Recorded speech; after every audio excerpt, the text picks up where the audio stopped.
नमस्कार दोस्तों। नवरात्रि का पावन त्योहार प्रारंभ हो चुका है। दोस्तों, नवरात्रों का ये पावन त्योहार 9 दिनों तक मनाया जाता है। इन 9 दिनों में माँ दुर्गा के 9 अलग अलग स्वरूपों की पूजा की जाती है। नवरात्रि के पहले दिन माँ दुर्गा के शैलपुत्री स्वरूप की पूजा की जाती है। अपने दाहिने हाथ में त्रिशूल धारण किए, बाएं हाथ में कमल को शोभित किए, वृषभ पर सवार नव दुर्गाओं में प्रथम देवी शैलपुत्री हैं, जिन्हें सती के नाम से भी जाना जाता है। माता शैलपुत्री की कथा के अनुसार एक बार प्रजापति दक्ष ने एक बहुत बड़े यज्ञ का आयोजन किया। इस यज्ञ में उन्होंने सभी देवताओं को अपना अपना योग्य भाग प्राप्त करने के लिए आमंत्रित किया, परंतु उन्होंने भोलेनाथ को निमंत्रण नहीं भेजा।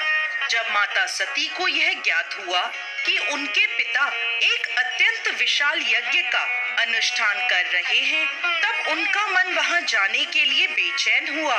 उन्होंने भोलेनाथ को अपने मन की सारी व्यथा बताई।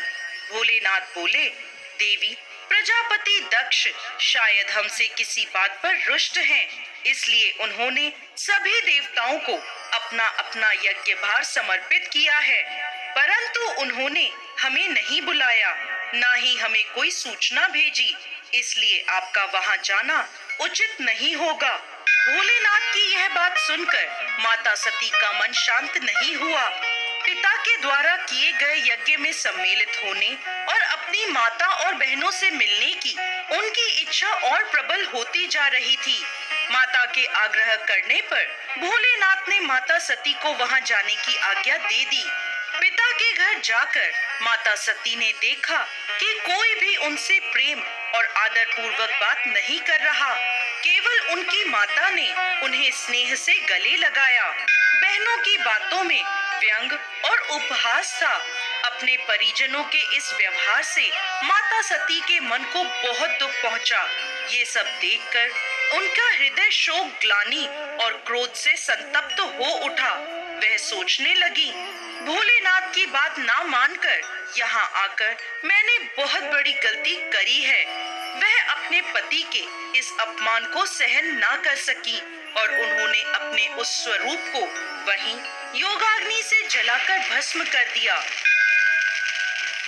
इस दुखद घटना को सुनकर भोलेनाथ ने क्रोध में आकर अपने गणों को भेजकर दक्ष के उस यज्ञ का पूर्णतः विध्वंस करवा दिया।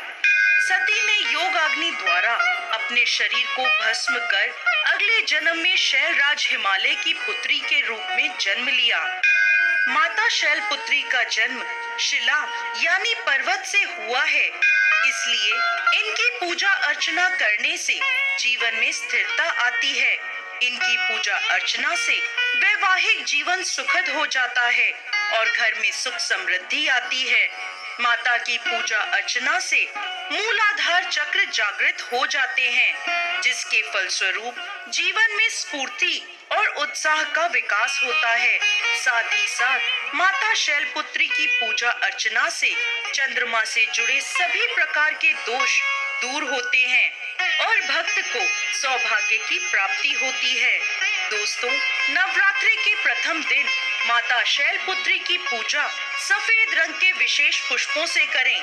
साथ ही साथ माता को सफेद मिठाई का प्रसाद चढ़ाएं और माता की तस्वीर के आगे कपूर अवश्य जलाएं।